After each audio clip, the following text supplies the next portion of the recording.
camera either. Freezes you up. Yeah. You're good, camera. you're good. I'm not going to look at you now. All right, ready? 3, 2, 1. All right, we are back with another episode of our SSP podcast. We're gonna have a little different vibe today. We got Kai Privett and Isaiah O'Brien here sitting with us. We're gonna just kind of delve into what their off season's been like, kind of what they're looking forward to with the upcoming season. You know, the spring baseball season in Nebraska is just a couple weeks away, so we just want to get a little info out of them and kind of like preview their high school season coming up. So I'm going to kick it over to Kai first. Kai, just like tell us a little bit about yourself, like the positions you play. Tell us where you're going to go to school next year. Just give us a little bit of a background on you. Yeah, my name's Kai. I'm committed to Northeast right now. I'm signing tomorrow, actually. All right. I'm a catcher, and I've been at Papillion South for 4 years now, so I've seen all the downs, the ups. I've seen everything here. I mean, I started my career on reserve. So I've kind of had to work my way up. So I've seen all the levels. I worked with all the coaches, and I really love the program. Sick. Okay, cool. Isaiah, how about you? Same thing, kind of just like a little bit of your history. Yeah, just dive into it. Yeah, like you said, Isaiah O'Brien. I went to Monarchs first 3 years. Started off varsity as a freshman, kind of slow start a little bit. Didn't have the start to my high school career that I wanted, but kind of worked my way up. Went through an injury, tore my labrum, couldn't really play my sophomore year. I was gonna say, did you miss the entire year or just the spring, or what happened with that? So I missed most of the spring. Came back, probably started throwing a little bit too early. I was back within like 5 months. Okay. So I was throwing by May. Played the whole Legion Labrum, season. right? Yeah, labrum. Yeah. Okay. And then junior year, wasn't able to play. Transferred to Papillion South. Really liking it so far. Like all the guys, like all the coaches. I think it's gonna be a fun year. Okay, so you are kind of transitioning to a new group for your senior year, right? That's been pretty good. Oh yeah, it's been. All the coaches made it like very smooth transition. All the players have been awesome. I kind of thought coming in, I didn't know how much I was going to be welcome coming from the rival school. Sure. They made it really easy. No hard feelings or nothing. It's been awesome so far. Well, I would just like to add in on that. Yeah, It's just like our coaches, everyone's main goal in our program is to win. Yeah. So anyone that comes in with his attitude and his work ethic and his main goal at the end of the day is winning state this year, right? Yeah. So anyone that has a common goal just makes it super easy to glue. Easy you know to what I mean? blend Just them, to come yeah. in. And I think that's why he's came in and gained a lot of respect from all the dudes, because they see what he does here and what he does at the school weight room and everything. Right. It just made it super easy for him to fit in. Did like Papio and Papio South are like kind of close by. Did you know some of the other guys? Obviously, you knew Kai, Yeah, that's right? another But did you thing that know made some it of the other really guys on the easy. team? I knew a lot of the guys already, so I kind of knew what I was coming over and getting myself into. I knew the culture that they already had and were building off of. So I kind of knew that it would be a solid fit for me. That's kind of what helped make my decision in transferring.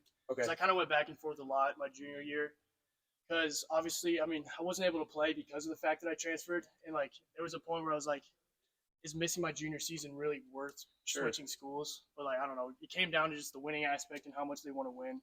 So it kind of made it a pretty easy decision at the end of the day. Okay, cool. Hey, tell us a little bit, Kai. Like you said, so Isaiah, first year in the program, you've seen him kind of from afar, being opponents of him. But Kai, tell us a little bit about like the last 4, 5, 6 years, even before your time. Kind of what has it been like at Papillion South? Like, what has the team's had some very successful years and then some like rebuild years. Yeah. I know you guys are kind of really confident and feeling good about this year, but tell us maybe the last few years what they've been like, just overall program for Papillion South. Yeah, so when I came in, we were kind of at the end of the rebuild. And so I think a lot of the coaches have always preached the idea of trust the process, you know what I mean? And that was always their thing. Like we had 2 state championship teams in the 2000s, and then it was like 6 wins, 7 wins. And then I came in, we're right at coming right back up, and the coaches were just hammering those first 2 years. It's like, stay the course, trust the process, you know what I mean? Mm-hmm. And so a lot of the seniors that graduated 2 years ago, they saw those years, and they're like, we got to set a tone better than that. We can't have those expectations for our program, which really helped me as like a freshman being a sponge and just seeing those guys, and they just would not let that happen. So they came in and worked their ass off every day. I'm sorry if I'm not allowed to cuss. And I've kind of just absorbed that and seeing some of those guys' leadership skills and how they kind of rearranged and changed the direction of our entire program from that 6-7 bottom feeder to the expectation was now it's to win districts. And then now that I'm a junior senior, that expectation of winning district is still there. That's not the goal anymore because we've won districts 2 years in a row. That's kind of like the floor now. That is the expectation. Right. It's not like a goal. So now we set our sights a little bit higher because those guys have changed the direction and our entire program can feel that too. That's And I was gonna add on that. The kind of one thing I've noticed is like obviously you want the coaches to set a high expectation for all the players, but I think what makes a really successful team is when all the players are bought in and everybody kind of can like feel it. They kind of can believe it, and they push that belief on everybody else. Like, and it kind of just everybody feels it. Like I said, everybody can kind of like just want to work harder, because like Alex said earlier, we were talking about, you can kind of see the light at the end of the tunnel. Kind of keeps you like pushing, keeps you like in it a little bit. and I know it sounds cliche, but saying the player-led teams win. Yeah. So if you have players, your seniors that can lead a team, and it's not just the coaches are like, hey, can you guys go work out? But we see someone that's not working, we're like, hey, you need to get your ass in the gym. You know what I mean? So that's a good thing about our program. It's always been player-led. Yeah. The coaches are here to guide us, but it's always the players are leading. And you guys are accountable to each other too. Yeah, Obviously, 100%. you know what I mean. Like the coaches are going to be there laying out the roadmap for you. and stuff. The coaches hold us accountable, but I feel like at the end of the day, it's the players that kind of hold each other accountable more, more so. And I would imagine it means a lot more Yeah. to like a junior or a sophomore in the program if you like grab them by the collar and say like, hey man, we got to recalibrate, we got to change this or that, or like you need to do this or that a little bit more or harder or show up more, whatever it might be. When you guys say that, then when a coach grabs them, right? 100%. Like the message might be the same, but like, yeah, you guys are the top of the program, the guys that some of those younger guys are looking towards. And so you get in one of their ears and are telling them that, it probably carries a lot of weight. I had that experience when I was a freshman, because like I was the youngest guy on the team. We had a lot of upperclassmen that year, and like the coaches were already kind of talking to us like, work hard, like put in your effort and stuff and see where it goes.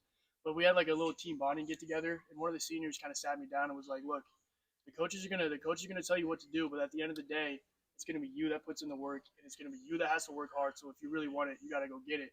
And I feel like to me as a freshman, it meant a lot more coming from one of the top seniors than it did coming from a coach at the end of the day. Yeah, I mean, the big thing too is like a lot of times, and sometimes we get that experience too as coaches, when we tell athletes over and over and over again the same thing. Right? Yeah. Like your coaches tell athletes over and over and over again the same thing. Same thing as your parents. They tell you the same thing over and over again, right? And a lot of times that has a tendency to go in one ear, out the other, and it's not understood on a different level, right? Yeah. But as soon as one of your boys gets in your face and is like, hey, dude, you need to clean this up, otherwise, whatever's going to happen, it hits you a little bit different too. Yeah. And it's a stronger thing. And like Kai's point with like being a player-led team, like that's really, really important with being, trying to be a team that's successful. Because as soon as you're, uber relied on your coaches and stuff like that, then you're trying not to let your coaches down rather than like, hey, you're my teammate. I don't want to let you down. Right? It's a completely different thing. Whether there's a grown man in front of you, like, oh, I don't want to let you down, coach. Yeah. That's way different than, dude, you're my boy. I don't want to let you down. Right. Yeah. It's a completely different feeling. It's a completely different, motivating factor too. Yeah. Right. And at Papillion, after that senior class graduated, that whole aspect kind of was just gone. Like it wasn't really there anymore. But at Papillion South, it's kind of like, I don't know, Kai pushes me every day to like, there's days I don't really want to lift. There's days I don't want to hit because like, no, we have to do it. And like, I don't know, I feel like you have a deeper bond with your teammates when they're the ones pushing you. Oh, definitely. Like, it kind of gives you something more to play for. Like, definitely. because they're putting in the work with you. Like, it all means the same to everybody. So like, Definitely. And I think that even with the same thing with the player-led teams, it creates more of like a family instead of it's just like your baseball team. It's more of these are my guys. Like I can go to them for if I have problems or anything. It creates an even tighter bond, and you're like, I'm ready to go to war with this dude. Exactly. 'Cause I know he's put in the same work that I have, and he's pushed my ass all off season, and you're just ready to go for Exactly. Go to war with that person. And then on top of that, right, like, as soon as it, like you said, becomes like a family type thing, that's when like, if you're getting into his face and like, Isaiah, you need to clean this up, right? He knows that it's not a personal attack on him. yeah. It's like it's a motivating thing to get you to be doing the right things and vice versa, right? I'm not singling any of you guys out at all, right? But it's very, very different. And the family part of it is really, really big because, like I was mentioning earlier, you don't want to let your brother down, right? And that's the last thing you want to do. And you want to keep pushing each other to be better and better each and every single day, right? Yeah. It sounds really cliche, but like I was watching this video of CJ Stroud and like how in the offseason he was first year quarterback in the team, but he flew out all of his like wide receivers and this whole offense like for a week in Miami, and they just like did workouts and stuff together. And he was talking about how like it doesn't seem like it has that big of an impact. It's just getting your team together and doing things with them. But at the end of the day, when it comes down to like a high pressure moment in a game, like you know that like they're there with you putting in the work. Like it's kind of a trust aspect. You kind of all trust each other. So like when it comes down to the wire, like you know that they're prepared for that moment and you have trust in them that they'll come through like, for the team. Yeah, trust is such a big thing for a baseball team. It's like you're on the mound, I'm catching. It's 0-2. You got to be able to trust. I'm going to block a ball, or you're looking at your third baseman. It's like you're going to know. Like, you got to know your defense is going to make a play. You can't be just trying to think like I got to strike everyone out because I don't trust my team. Exactly. Let's spin it back a little bit. So first thing, I don't know if you said this, but you're going to Northeast also, right? Yep. Okay, so I think we might have skipped over that. But so you two are going to the same school next year as well. Yeah. Are you going to be roommates? Yep. Oh, yeah. So you're living together too. Yeah. Are we excited for that? Oh yeah. I think it'll be fun. There's definitely gonna be some rough spots. Probably. Maybe a few fist fights. But I mean, it'll all be out of love though. Okay. Yeah. Okay. So, Kai, tell us a little bit. So we talked about expectations, kind of like ground level expectations this year. Go back to last year and tell me a little bit about how last year's spring ended for the guys, and then tell me how that has kind of, boosted work ethic or driven you guys for this off season leading up here till the start of spring in a couple weeks. Yeah, so like I was saying earlier, it's like we had a bunch of rebuilding years there and like trust in the process. So even last year almost, it was still like we just got to win districts, you know what I mean? And then we got to state and we're like, hey, we did our job for the year, like we're good, you know what I mean? Yeah. And then we go 0-2 in state, and it's just like, hey, we won districts, so it's good. Right. And then this year it's like, well, we have established that fact that we have won districts, you know what I mean? So now it's like, how do we separate ourselves to get to that next level, like the Millard West, the Lincoln East, that are winning state games? So now we've had classroom sessions talking about what did we do wrong in those state games to separate those teams from us, and how do we make up for those as our program? And again, it's like it's very motivational. Like you get bounced in 2 games in state. It's like, damn, we got some work to do. Yeah, that's a kick in the stomach. And it's like, well, now for us, because we're both seniors, we got a lot of seniors this year. So this is our last chance. This is it. This is all we got. We don't have. If we go 0-2, we're done. Our high school career is over. So it's every day we get to the gym. It's like I only have 30 more games in this jersey that I've played 4 years for. Right. Like I've given my 4 years in high school to these guys. Like it's time to go. And last year was a little bit of like a roller coaster. Obviously, that was probably the lowest of the low, getting to state, right, and then going 0-2. But you guys had a good stretch. Was it like a 9 or 10 game streak right off the bat or something where you guys were like really flying high and clicking on all cylinders, and then maybe dealt with a little adversity, got to the state still as 6 or 7 seed? Yep. Which one was it? We were 6 seed. 6 seed, and then obviously state didn't end like you wanted it to. Yeah, right? I mean, you come into the year, you start 9-0, you're like, wow, right. we're really good. You know what I mean? And then we kind of caught ourselves there. It's like you get too high, and then you start showing up to games where it's like, oh, we're better than this team. We're just gonna beat them. You know what I mean? Mm-hmm. And we kind of lost our underdog mentality or whatnot, and it really felt like we got way too ahead of ourselves. You know what I mean? Sure. And so this year, it's like, how do we bring energy every single game? And that's what we've been kind of hammering down too. It's like we played Bell West game 1, and then we come back and play Kearney the next day. We're going to get up for Bell West. How do we get up for Kearney? Yeah, energy levels got to be the same, right? Yeah. No matter who's across the way from you. Yeah, they've been really nailing the point of just like mentally too. Mm-hmm. It sounds so like, I mean, again, it sounds really simple, but at the end of the day, it's the simple things that are most important. And like, just staying through the low game, just staying disciplined. Like we're here to do what we have to do. Right. It's like even if you don't have the energy to play, like you were playing, I don't want to call it any teams, but if you don't have the energy to play, like you still got to be disciplined to show up and like just go out and just play the best that you can. Yeah, and whether you have the energy or not. 100%. And then it also felt like when you get that 9-0 start and then you go 0-2 at state, it feels like you're leaving so much on the table. Mm-hmm. And that's been a huge driving factor of like we left way too much there last year. That's like, how do we avoid that? How do we get those games? You know what I mean? Right. Kind of going off of your, you're talking about some of the classroom stuff you're doing and like the mental side of it. Yeah. And I know this is kind of just you almost don't have to talk about it. It's just a given in Nebraska, but like the weather, right? Mm-hmm. We deal with a lot of different things during our spring season here. So season starts beginning of March. First game is March 14th, right? Okay, March 14th against Bellevue West. And it's like, we don't know if it's going to be 60 degrees that day or if it's going to be 20 degrees that day. And the weather in March and early April has such a kind of mind of its own. It could be, like I said, 61 day, 20 and sleeting the next day. Yeah.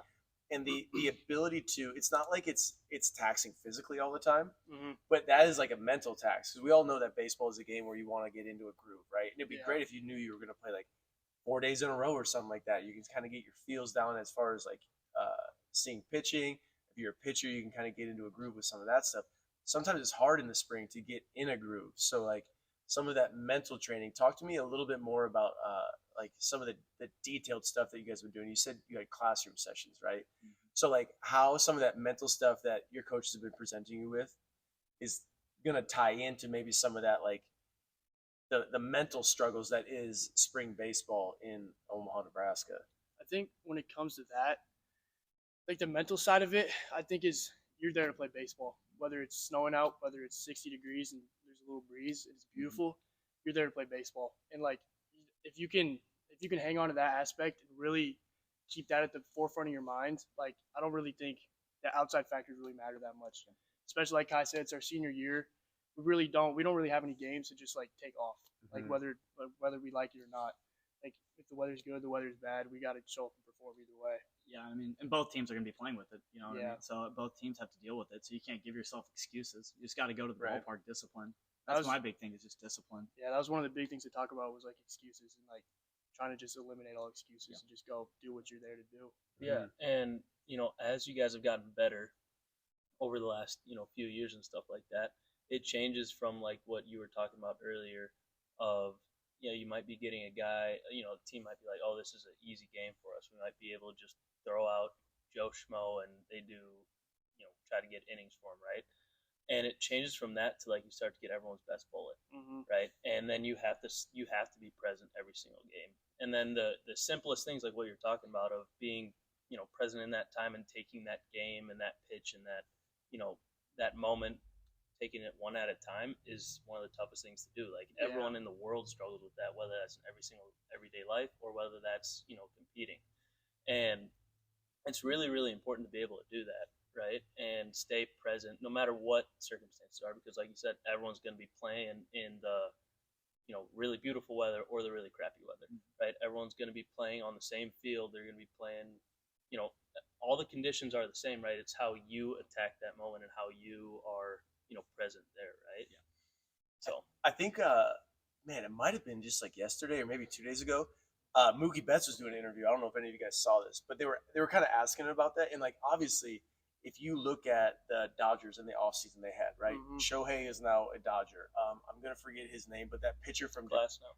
Well, Glasnow's a Dodger. right, now, but didn't too. they have another guy from Japan who just signed Oh. over there too? Yeah. So it's like they're like the all-star team, right? Mhm. And he was talking about how they're going to get everybody's best bullet because every time they put their uniform on and run out there, it's People like the wanna beat World them. Series for the Yeah. other team, right? So, there is some aspect as you kind of climb the ladder and you're gaining respect in the state as far as talent level and expectations for your team, that it doesn't matter who you're playing, you're going to get their best effort, right? Because that's going to be like if they can knock you guys off, that is going to it could catapult their entire season, or it might be that guy who's on the mound. That's his World Series. Yeah. If he's gonna, throw 6 scoreless against you guys or something, so that definitely ratchets up the intensity of every single pitch and every single out for you guys. That's right? kind of why I think they were nailing like just being so disciplined and just present in every moment, like Alex was saying. Because I mean, every pitcher that's out there is going to be their best, and they want to beat us. So like, as long as we can show up every day and like, because we literally have nothing to lose at this point, and we got everything to gain. So like, if we can go out there and give our best every single game, it really doesn't matter who we face at the end of the day.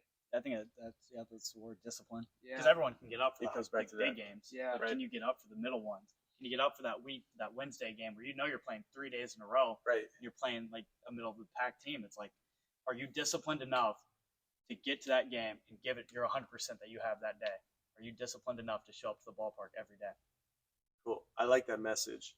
Oh yeah, and then to kind of go a little bit off that, this may have been a question you're going to ask in a little bit, or maybe this may have been the next Go question you're for going to it, ask yeah. anyways.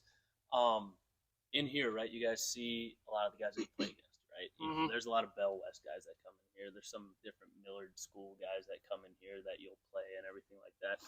What's it like for you guys to, play against those type of guys that like on a personal level too outside of it. I know Joe and I were talking about it, and we talked about this briefly before, but me and him didn't necessarily have a lot of those experiences. Like, hey, I played, I trained with Jordan all the time, and I'm gonna go play against him today, right? But kind of how is that dynamic for you guys when you do play against them? Me personally, I think it's kind of fun because like you kind of know what they're gonna bring, and like training in the off season here with them all, like you kind of know what kind of work they're putting in.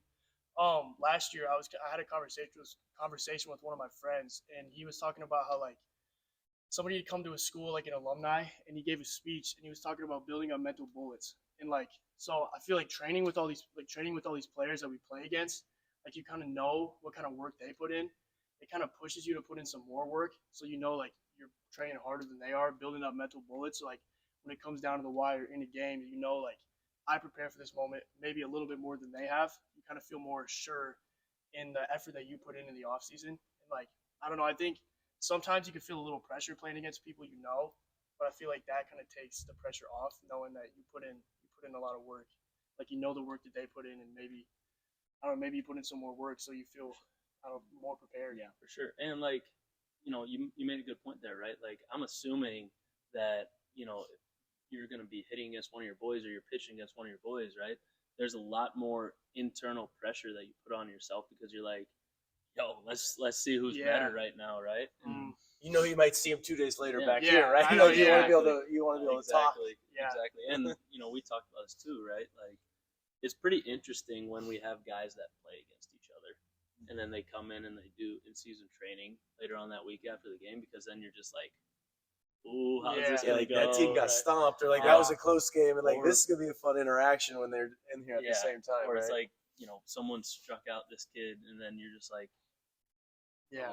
okay, how is this gonna go over today, right? And sometimes we have guys that are a little bit more quieter in here than others, and some guys are here that are very much so louder than others, right? And make their points known, right? Yeah. And so it gets pretty interesting, whoever it is all of a sudden starting to talk trash, and then we only know these guys. We know them we know you guys kind of on a personal level, right? Yeah. But we see you guys a lot more in here, and we don't see you guys outside of these walls a whole lot, right? And we don't always know how people are going to respond to that too, and it's pretty interesting from our perspective with all of it too, Very right? much. Yeah, and like talking about that on like the field, it's like you're facing your boy. Like we see Dawson in here every day, and we might see him game one. You know what I mean? Yeah. And it's like the second you get in that box, you breathe, and then everything just clears. Like obviously in the bat, like if you're on the on deck circle, you're like, oh shit, like I got to show him up. You know what I mean? But like when you get in between those lines, it's just compete. Yeah. It's time to go to war. And that's why I think like preparation comes into it. Like if you're more prepared, once you get through the lines and you're not thinking, like subconsciously, like you're ready to go because you put in like a lot more work.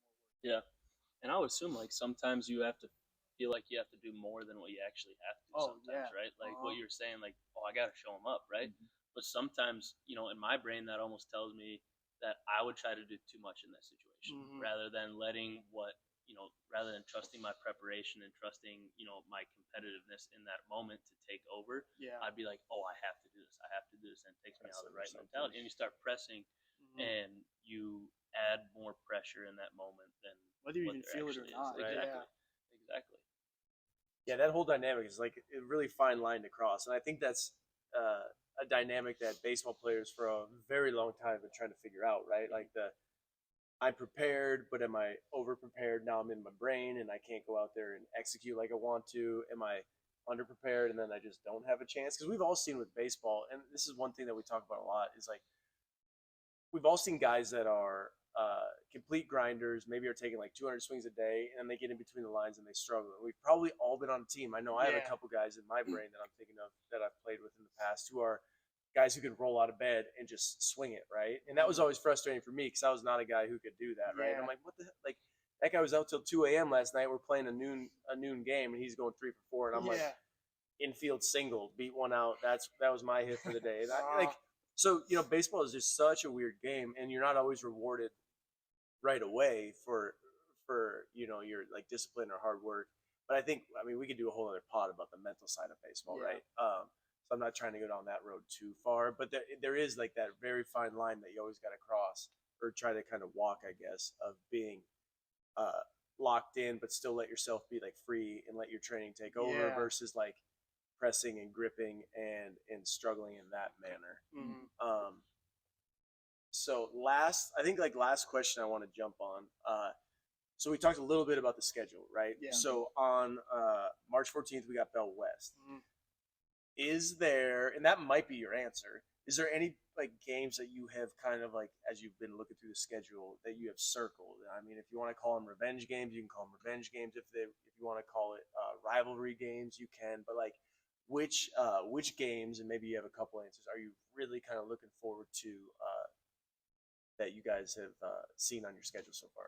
Yeah, I mean, like I was saying earlier, we went 0-2 in state, and the team that beat us out is Bell West. Okay. So they knocked you out game 2? Yeah, game 2, we're done. Okay, so we laid an egg in that one. So that's our first game. Sure, so, I mean, we got that one circled as a revenge starred game. asterisk. And then another circle because it's a rivalry game. Yeah. So, I mean, we're going to get up for that one, obviously. We got circles around that one. And the one I want to see for our team is that next day we play Millard South. And it's like, I mean, Millard South's obviously going to be a great team this year. They're going to be younger and everything, but they're going to be great. It's how do we respond after whatever happens in game 1, and do we have the discipline to come back game 2?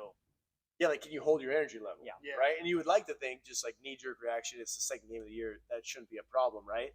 But there's going to be a lot of emotion in that first game, right? That Bell West game. So it's going to take some of that discipline and that mental toughness that y'all were talking about earlier to make sure that energy level is the same, even day 2 of the season, right? I think for me, obviously Bell West first game, but I think as far as like your team goes, I think our first whole week is going to be very important.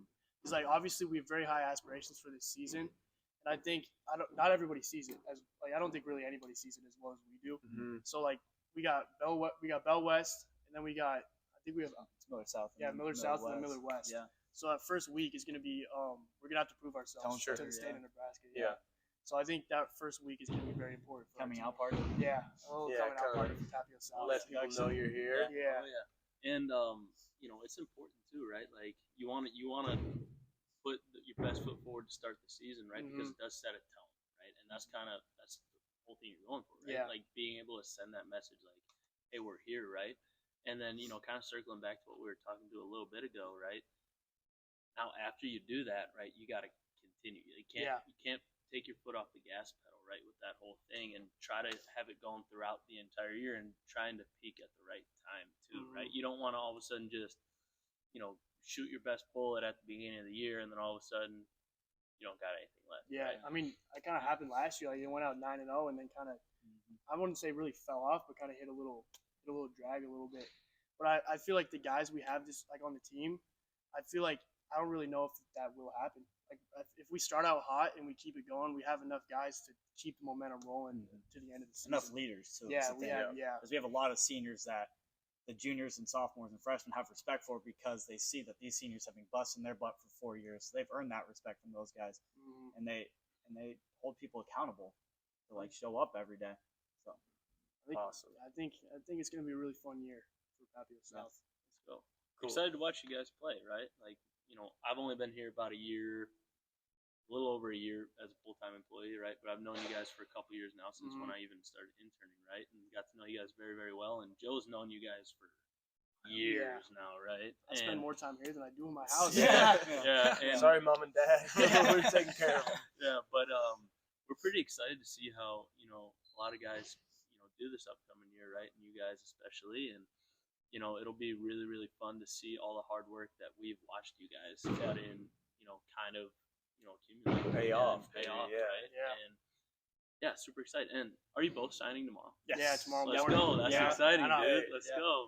Cool. Is that bright and early, like 7 a.m.? 7:30. Way too early for me. Let's go. Let's go. It's exciting. All right. Exciting. Cool. Well, hey, let's stop it right there, guys. Thanks for being here. Congratulations with signing day tomorrow. Have a blast with that, and then good luck this spring as you guys get it rolling here in a couple of weeks. Okay. Thanks for having us That's on. all right. It's an Thanks, honor. guys. It's an honor. All right. I didn't get my foot in. Solid. Damn it. I wanted to drop the Rex Ryan quote.